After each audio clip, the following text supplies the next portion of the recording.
கிறிஸ்து இயேசுவுக்குள் பிரியமானவர்களே, செப்டம்பர் மாதம் 26ஆம் தேதி வெள்ளிக்கிழமை ஆகிய இந்த நாளிலே அவருடைய பரிசுத்த சமூகத்திலே நாம் கடந்து வந்து கடவுளுக்கு நன்றி சொல்லும்படி, கடவுள் நமக்கு தந்திருக்கிற தயவுக்காக, இரக்கத்திற்காக, கிருபைகளுக்காக அவருக்கு நன்றி சொல்லுவோம். இந்த அதிகாலை தொழுகையில் இணைந்திருக்கிற உங்கள் யாவரையும் முகநூல் வழியாகவும் நேரடியாகவும் இணைந்திருக்கிற உங்களை இயேசு கிறிஸ்துவின் இனிய நாமத்திலே அன்போடு வாழ்த்தி வரவேற்றுக் கொள்கிறோம். அதிகாலை ஆராதனையுடைய ஆரம்பம் பிதா, குமாரன், பரிசுத்த ஆவியாகிய திரியேகனுடைய நாமத்தில் உள்ளது. ஆமேன். கர்த்தரை நோக்கி ஜெபிப்போம். அன்பு நிறைந்த எங்கள் நல்ல கடவுளே, மனமகிழ்ச்சியான இந்த புதிய நாளின் காலை வேளைக்காக உமக்கு நன்றி சொல்லுகிறோம். ஆண்டவர் எங்கள் வாழ்விலே தருகிற நன்மைகளுக்காய், வளங்களுக்காக நன்றி சொல்லுகிறோம். நல்ல மழைகளை தந்து கர்த்தர் உம்முடைய ஆசீர்வாதத்தினாலே நிரப்புகிறீரே, உம்மை போற்றுகிறோம். இந்த குளிர்ச்சியான காலை வேளையிலும் உம்முடைய பரிசுத்த சமூகத்தில் கடந்து வந்து நன்றியோடு உம்முடைய திருமுகத்தை இந்த அதிகாலை வேளையில் நோக்கி பார்க்கிற ஒவ்வொருவரையும் ஆண்டவர் நீர் நோக்கி பாரும். தேவரீர், உம்முடைய கண்களிலே எங்களுக்கு தயவு கிடைக்க உம்முடைய இரக்கத்தை எங்களுக்கு தாரும். இந்த தொழுகையை ஆண்டவர் ஆசீர்வதியும். தேவரீர், இந்த தொழுகையினூடாக கர்த்தர் உம்முடைய வார்த்தைகளையும் வல்லமையும் எங்களுக்கு பகிர்ந்து தாரும். உம்முடைய பிள்ளைகளாக இறை நம்பிக்கையிலே வாழ்வதற்குரிய கிருபைகளை தந்து ஆசீர்வதியும். இயேசு நாமத்தில் கேட்கிறோம் எங்கள் ஜெபங்கள் நல்ல பிதாவே, ஆமேன். 51வது பாடல்.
நூற்றி 38வது சங்கீதத்தை முறையாக படிப்போம். பாடல் புத்தகத்திலே 220வது பக்கம். சங்கீதம் 138. என் முழு இருதயத்தோடும் உமக்கு நன்றி செலுத்துவேன், தேவர்களுக்கு முன்பாக உம்மை புகழ்ந்து பாடுவேன்.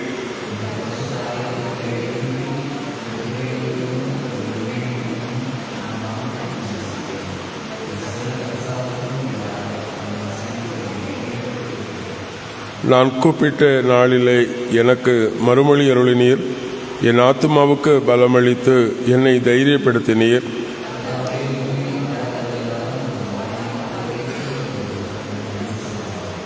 கர்த்தரின் மகிமை மேன்மை உள்ளது என்று அவர்கள் கர்த்தரின் வழிகளை பற்றி பாடுவார்கள்.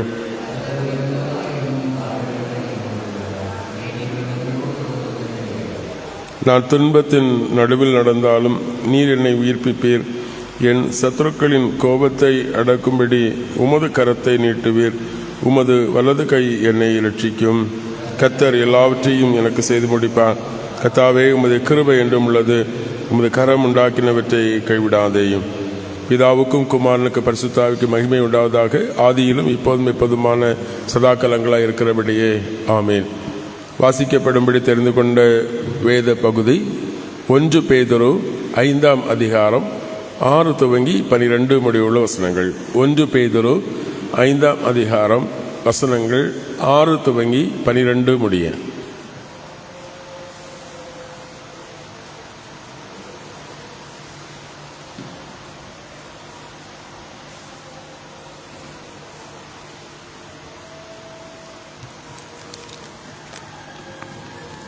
ஒன்று பேதுரு 5வது அதிகாரம் வசனங்கள் 6 முதல் 12 வரை. ஆகையால் ஏற்ற காலத்திலே தேவன் உங்களை உயர்த்தும்படிக்கு அவருடைய பலத்த கைக்குள் அடங்கியிருங்கள். அவர் உங்களை விசாரிக்கிறவர் ஆனபடியால் உங்கள் கவலைகளெல்லாம் அவர் மேல் வைத்து விடுங்கள்.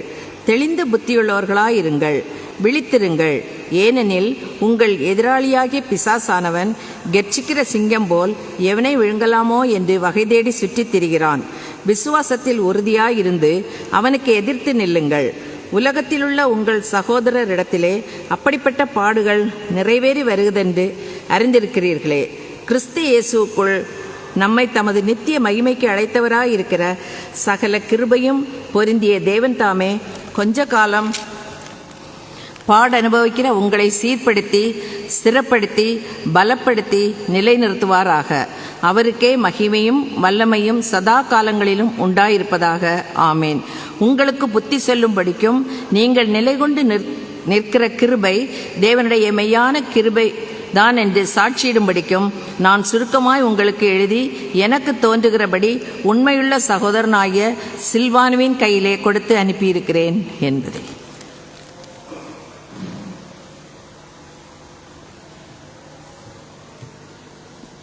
வாசிக்கப்படும்படி தெரிந்து கொண்ட நற்செய்தி வேத பகுதி லூக்கா எழுதிய நற்செய்தி நூல் 18ஆம் அதிகாரம் வசனங்கள் 9 துவங்கி 14 முடிய. லூக்கா 18ஆம் அதிகாரம் 9 முதல் துவங்கிய வசனங்களை இப்படியாய் வாசி கேட்கலாம். அன்றியும் தங்களை நீதிமான்கள் என்று நம்பி மற்றவர்களை அற்பமாய் எண்ணின சிலரை பார்த்து இந்த உவமையை சொன்னார். 2 மனுஷர் ஜெபம் பண்ண தேவாலயத்திற்கு போனார்கள். ஒருவன் பரிசேயன், மற்றவன் ஆயக்காரன். பரிசேயன் நின்று, கடவுளை, பரிகாரர், அநியாயக்காரர், விபச்சாரக்காரர் ஆகிய மற்ற மனுஷரைப் போலவும் இந்த ஆயக்காரனைப் போலவும் நான் இராததினால் உமக்கு நன்றி செலுத்துகிறேன். வாரத்தில் 2 தரம் உபவாசிக்கிறேன். என் சம்பாத்தியத்திலெல்லாம் தசம பாகம் செலுத்தி வருகிறேன் என்று தனக்குள்ளே ஜெபம் பண்ணினான். ஆயக்காரனோ தூரத்தில் நின்று தன் கண்களையும் வானத்திற்கு ஏறெடுக்க துணியாமல் தன் மார்பிலே அடித்து கொண்டு, கடவுளே, பாவியாகி எனக்கு இரங்கும் என்றான். அவன் அல்ல, இவனே நீதிமானாக ஏற்றுக்கொள்ளப்பட்டவனாய் தன் வீட்டுக்கு திரும்பினான் என்று உங்களுக்கு சொல்லுகிறேன். தன்னை உயர்த்துகிறவன் எவனும் தாழ்த்தப்படுவான், தன்னை தாழ்த்துகிறவன் உயர்த்தப்படுவான் என்றார் என்பதை. திருமறை பதிகளை படிக்க நாம் விசுவாசத்தை அப்போஸ்தல விசுவாச அறிக்கை முறைமையின்படி அறிக்கை செய்வோம். பரலோகத்தையும் பூலோகத்தை படைத்த சர்வ வல்ல பிதாவாகிய கடவுளை விசுவாசிக்கிறேன். அவருடைய ஒரே குமாரனும் நம்முடைய ஆண்டவருமாகிய இயேசு கிறிஸ்துவை விசுவாசிக்கிறேன். இவர் பரிசுத்த ஆவியினால் கற்பத்தில் உற்பவித்து கன்னிமரிடத்தில் பிறந்து பொந்திய பிலாத்தின் கீழ் பாடுபட்டு சிலுவையில் அறையுண்டு மரித்து அடக்கம் பண்ணப்பட்டார். பாதாளத்தில் இறங்கி 3ஆம் நாள் மரித்தோரிலிருந்து உயிர்த்தெழுந்தார். பரத்துக்கு ஏறி சர்வவல்ல பிதாவாகிய கடவுளுடைய வலது பாசத்தில் வீற்றிருக்கிறார். அவ்விடத்திலிருந்து உயிரிழோரையும் மருத்துவரையும் நியாயம் தீர்க்க வருவார். பரிசுத்த ஆவியானவரை விசுவாசிக்கிறேன்.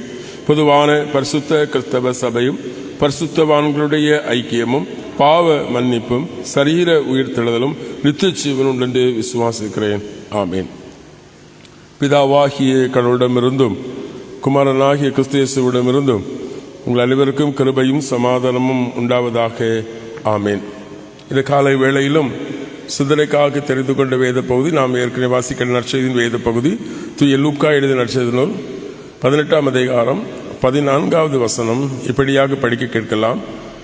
அவன் அல்ல, இவனே நீதிமானாக ஏற்றுக்கொள்ளப்பட்டவனாய் தன் வீட்டுக்கு திரும்பினான் என்று உங்களுக்கு சொல்லுகிறேன் என்றார் என்பதை தலைவணங்கி கர்த்தரை நோக்கி ஜெபிப்போம். எங்களை நேசிக்கிற எங்கள் நல்ல கடவுளே, நீர் எங்கள் வாழ்விலே தருகிற உம்முடைய கிருபைக்காக இரக்கத்திற்காக நன்றி சொல்லுகிறோம்.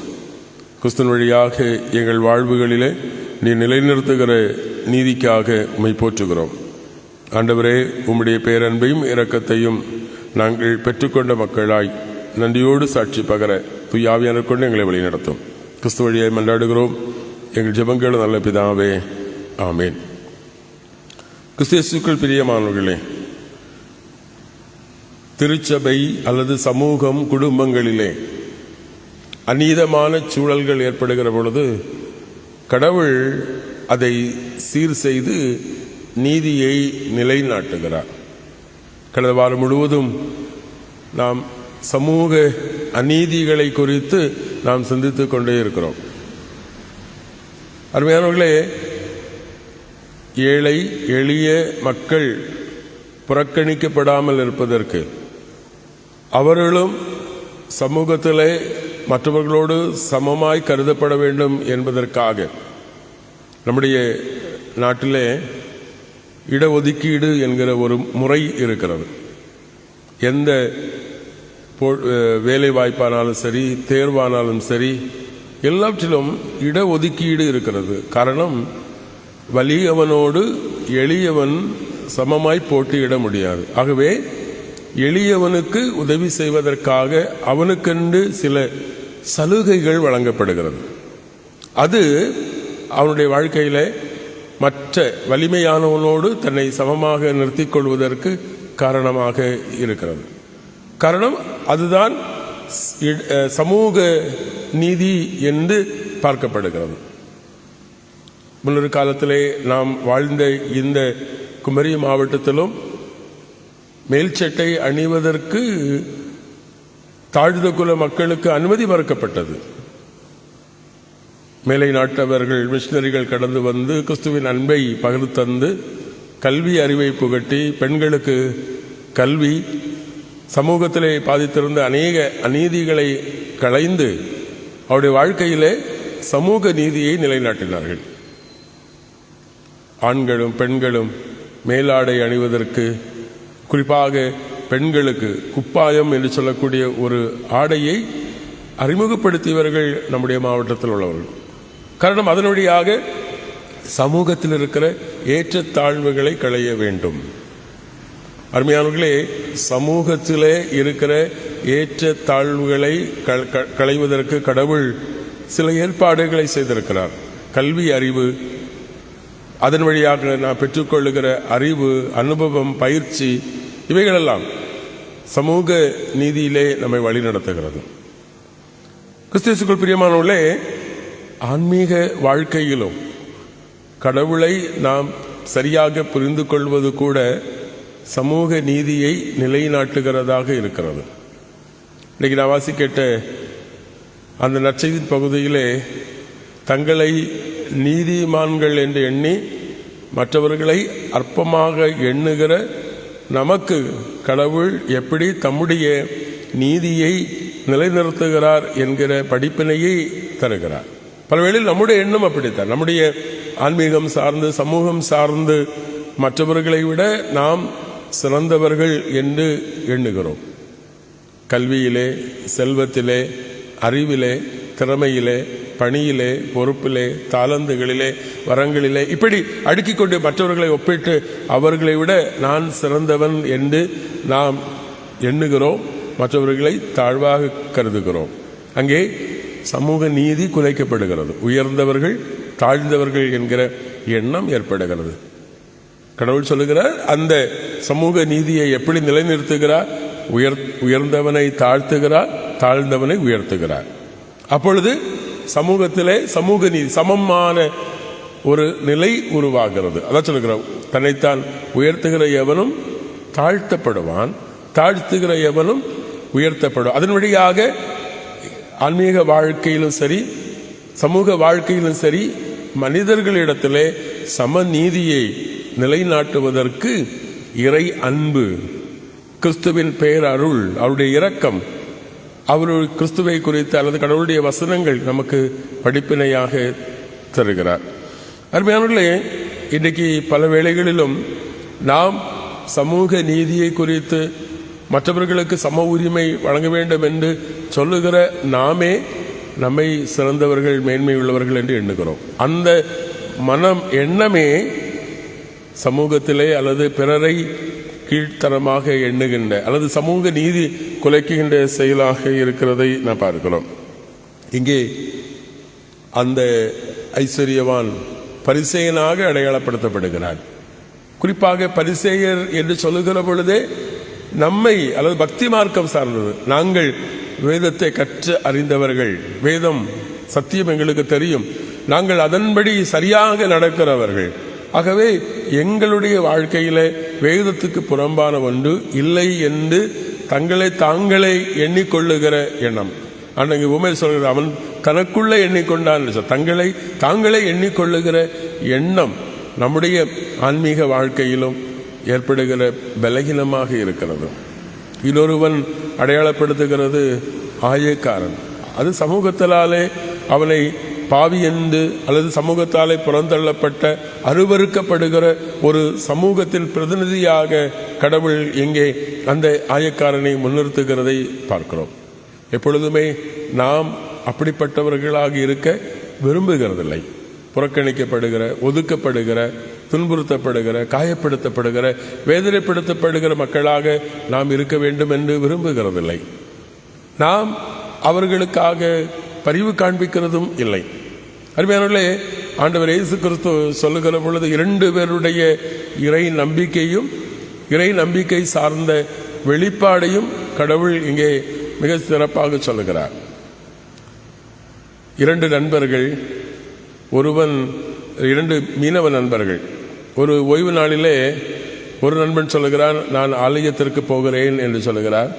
வேறொரு நண்பன் சொல்லுகிறான், இல்லை, நான் கடலுக்கு மீன் பிடிக்க போகிறேன் என்று சொல்லுகிறார். கடலுக்கு மீன் பிடிக்க போன அந்த நண்பன் அவன் ஆலயத்தை குறித்தே சிந்தித்துக் கொண்டிருந்தான். ஐயோ, இன்றைக்கு நான் ஆலயத்திற்கு போக முடியவில்லையே, இன்றைக்கு ஆலயத்திலே என்னென்ன நடந்திருக்கும், ஆலயத்திலே போதகர் என்ன பிரசங்கம் பண்ணியிருப்பார், ஆலயத்தில் எப்படியெல்லாம் நடந்திருக்கும் என்று ஆலயத்தை குறித்த எண்ணமே அவனுக்குள் இருந்தது.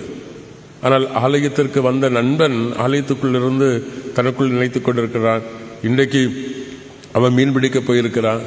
பொதுவாக ஞாயிற்றுக்கிழமை நிறைய பேர் போக மாட்டாங்க, அவனுக்கு நிறைய மீன் கிடைக்கும், நிறைய மீன் கிடைத்தால் அதை அவன் விற்று நிறைய பணம் சம்பாதிப்பான். அவனுக்கு பணம் வந்துச்சுன்னா அவன் விரும்புகிறத வாங்குவான். ஐயையோ, நான் போக முடியவில்லை, எனக்கு பணம் இழந்து போனேனே என்று அவன் ஆலயத்திலிருந்து சிந்தித்துக் கொண்டிருந்தார். பாருங்கள், இந்த 2 பேருடைய சிந்தனை, கடவுளுடைய ஆலயத்தில் இருக்கிறவன் ஆலயத்தை குறித்த சிந்தனை இல்லை, ஆனால் ஆலயத்தை விட்டு வெளியே இருக்கிறவன் ஆலயத்தை குறித்து சிந்திக்கிறார். இந்த 2 பேரில் யார் உண்மையாக கடவுளை ஆராதிக்கிறார்கள், தொழுது கொள்ளுகிறார்கள்? பல வேளைகளிலும் நாமும் இப்படிப்பட்டவர்களை அடையாளப்படுத்துகிற மக்களாகவே இருக்கிறோம். ஆகவே இன்னைக்கு ஆண்டவர் நமக்கு தருகிற படிப்பினை, அவன் அல்ல, இவனே நீதிமானாக தீர்க்கப்படுகிறான் என்பது, அல்லது அற நம்பிக்கை அல்லது சமயம் சார்ந்த நம்பிக்கையில, இறை தொழுகையிலே கடவுள் நம்மிடத்தில் எதிர்பார்க்கிறது, நாம் இயலாதவர்கள், பலகீனமானவர்கள், பாவிகள் என்கிற உணர்வு. இந்த பகுதியை விவரிக்கிற பொழுது லூக்கா நற்செய்தியாளர் சொல்லுகிற பொழுது அந்த ஐஸ்வர்யவான் ஆலயத்திற்குள் வந்து அவருடைய சமூகத்தை, ஆலயத்திலே அவர்கள் பரிசேயர்களுக்கு என்று நிற்கக்கூடிய ஒரு இடம் உண்டு, அந்த இடத்துல நின்று ஆண்டவரை அவன் ஆராதிக்கிறான். சொல்லுங்க, தன் கரங்களை வானத்துக்கு நேராக உயர்த்துகிறான். உயர்த்தி அவன் சொல்லுகிறான், நான் இப்படியெல்லாம் செய்கிறேன். அது மாத்திரமல்ல, இதோ நிற்கிறானே அவனைப் போல அல்ல நான், அவனை விட 100 மடங்கு சிறந்தவன் என்று தனக்குள்ளே அவன் சொல்லிக் கொள்ளுகிறான். ஆனால் மற்றவனோ அப்படி அல்ல. ஆலயத்திற்குள் வருவதற்கு அவன் மனம் இல்லாமல், தன் கண்களை வானத்துக்கு நேராக ஏற்கெடுக்க துணியாமல், தன்னுடைய கரங்களை உயர்த்த விரும்பாமல், தன் கரங்களினாலே தன் மார்பிலை அடித்துக்கொண்டு தலை குனிந்து நான் பாவி, எனக்கு இறங்கும் என்று சொல்லி வேண்டிக் கொள்ளுகிறதை நான் பார்க்கிறோம். கிறிஸ்துவுக்குள் பிரியமானவர்களே, இன்றைக்கு ஆண்டவர் நம்முடைய ஆன்மீக வாழ்க்கையிலே சம நீதியை அல்லது ஆன்மீக சார்ந்த நீதியை நிலைநிறுத்துவது என்பது கடவுள் நமக்கு தருகிற ஆசீர்வாதங்களினாலே அல்ல. பல வேளையிலும் நாம் நினைக்கிறது, நம்முடைய வாழ்க்கையிலே நாம் கடவுள் எனக்கு வசதி வாய்ப்புகள், செல்வம், எனக்கு மேன்மை, பெருமை இது தந்ததினாலே நான் ஆசீர்வதிக்கப்பட்டிருக்கிறேன், கடவுள் என்னை உயர்த்தி வைத்திருக்கிறார் என்று எண்ணுகிறோம். இல்லவே இல்லை. பாருங்கள், நாம் இன்றைக்கு வாசித்த நிருப பகுதி 1 பேதுரு அப்போஸ்தலன் சொல்லுகிற பொழுது அவன் சொல்லுகிறான், எவன் ஒருவன் தன்னுடைய வாழ்க்கையிலே கடவுளுடைய கிருபையை பெற்றிருக்க, அது சொல்லுகிற வார்த்தை பயன்படு, மெய்யான கிருபை, அவன்தான் ஆன்மீக வாழ்க்கையிலே உயர்ந்தவன், அவன்தான் கடவுளுடைய பேரருளையும் இரக்கத்தையும் பெற்றுக்கொண்டிருக்கிறவன் அது சொல்லுகிறார்.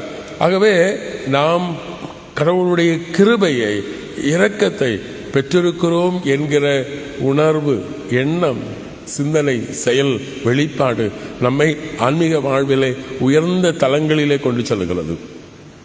எவன் ஒருவன் தன்னை நம்பி இருக்கிறானோ அவனுடைய எண்ணங்களும் சிந்தனைகளும் தாழ்ந்திருக்கிறது. எவன் ஒருவன் முழுமையாக இறைவனை சார்ந்து நம்மை அர்ப்பணிக்கிறோமோ அவனுடைய வாழ்க்கை சிறந்திருக்கிறது. இங்கே பேதுரு அப்போஸ்தலன் சொல்லுகிற காரியம், நம்முடைய வாழ்க்கையிலே துன்பங்களும் பாடுகளும் வேதனைகளும், அழகாக அவர் சொல்லுகிற பொழுது 9, 10, 11 வசனங்களிலே சொல்லுகிற பொழுது, நம்முடைய வாழ்க்கையிலே துன்பங்களும் சோதனைகளும் கஷ்டங்களும் வேதனைகளும் வருகிற பொழுது நாம் துணிந்து நிற்பதற்காக கடவுள் தருகிற கிருபை, அதுதான் ஆன்மீகம் சார்ந்த நீதியிலே நாம் இறை அடியவர்கள் என்பது. துன்பங்களே இல்லாதவன் கடவுளால் ஆசீர்வதிக்கப்பட்டவன் என்பதல்ல. தன்னுடைய வாழ்க்கையிலே அவன் சந்திக்கிற துன்பங்களிலும், தன்னுடைய வாழ்க்கையிலே துயரங்களிலும், அவன் சொல்லுகிறார், கொஞ்சம் பாடுகளிலும் கஷ்டங்களிலும் கடவுள் என்னை நடத்துகிறார் என்று எண்ணி அவன் இறை நம்பிக்கையில் பயன்படுத்த ஸ்திரப்பட்டு உறுதிப்படுத்தி அவன் கடவுளை முழுமையாய் சார்ந்து வாழுகிறானே, அவன்தான் சிறந்தவன் என்கிற படிப்பினையை தருகிறான். ஆகவே பேதுரு அப்போஸ்தலன் சொல்லுகிற பொழுது 12ஆம் வசனத்தில் சொல்லுகிறான், கடவுளின் மெய்யான கிருபை என்று நீ சாட்சியிடு. காரணம், இந்த மெய்யான கிருபைகளை நிலைத்திருங்கள். கிறிஸ்துவுக்குள் பிரியமானவர்களே, நாம் ஆன்மீகம் சார்ந்த கடவுள் தருகிற நீதியை நாம் பெற்றுக்கொள்வதற்கு கடவுளுடைய வசனத்திற்கு கீழ்ப்படிந்து கிறிஸ்துவிலே கடவுள் நமக்கு தந்திருக்கிற அவருடைய உண்மையான கிருபை என்ன என்பதை உணர்ந்து அந்த கிருபையை சார்ந்து நம்பிக்கையிலே உறுதியாக இருக்கிற பொழுது ஆன்மீக வாழ்க்கையிலும் சமூக வாழ்க்கையிலும் நாம் உயர்த்தப்பட்டவர்களாக இருப்போம் என்கின்ற படிப்பினையோடு நாம் வாழ்வதற்கு தூயாவியானவர் இந்த வசனங்கள் வழியாக நமக்கு துணை செய்வாராக. ஆமீன். எல்லா புத்திக்கும் எல்லாம் தெய்வீக சமாதானம் நமது நினைவுகளையும் சிந்தனைகளையும் கிறிஸ்துவுக்குள் காத்து வழி நடத்துவாராக. ஆமீன். 305வது பாடலை நாம் பாடுவோம்.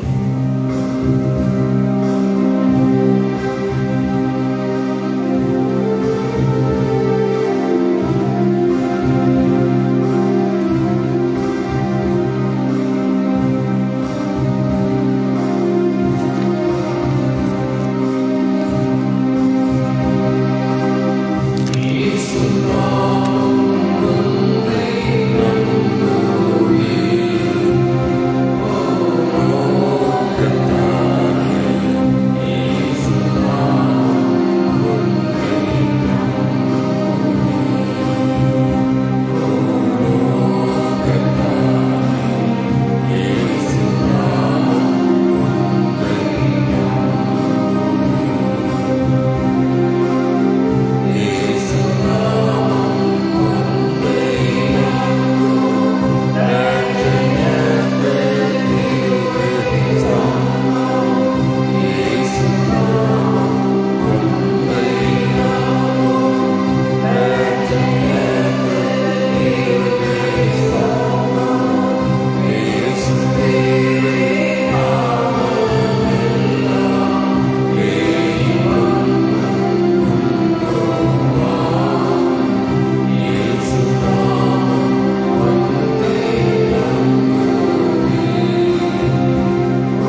ஜெபிப்போம்.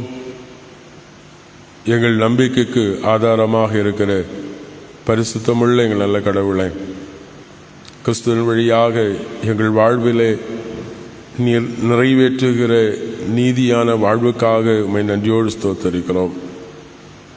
ஆண்டவரே, பல வேளைகளிலே நாங்கள் மற்றவர்களை விட சிறந்தவர்கள் என்கிற எங்கள் சுயநலம் சார்ந்த எண்ணங்கள் ஆன்மீக வாழ்க்கையிலே சமநீதி இழந்து போக காரணமாக இருக்கிறது என்பதை உணரவும், ஆண்டவரே, உம்முடைய திருச்சமூகத்தில் நிற்க தகுதியற்றவர்கள் நாங்கள் என்கிற எண்ணங்களிலே எங்களை முழுமையாய் உம்முடைய திருச்சமூகத்தில் அர்ப்பணித்து கடவுள் கிறிஸ்துவிலே எங்கள் வாழ்க்கையிலே வெளிப்படுத்திய அவருடைய கிருபையை, இரக்கத்தை நாங்கள் சுவைத்து ருசித்து உணர்ந்த மக்களாய், கிறிஸ்துவினாலே நாங்கள் சமூக நீதியை நிலைநிறுத்தத்தக்கதாய் எங்கள் வாழ்க்கையை மேம்படுத்த ஆண்டவர் கிருபை தாரும்.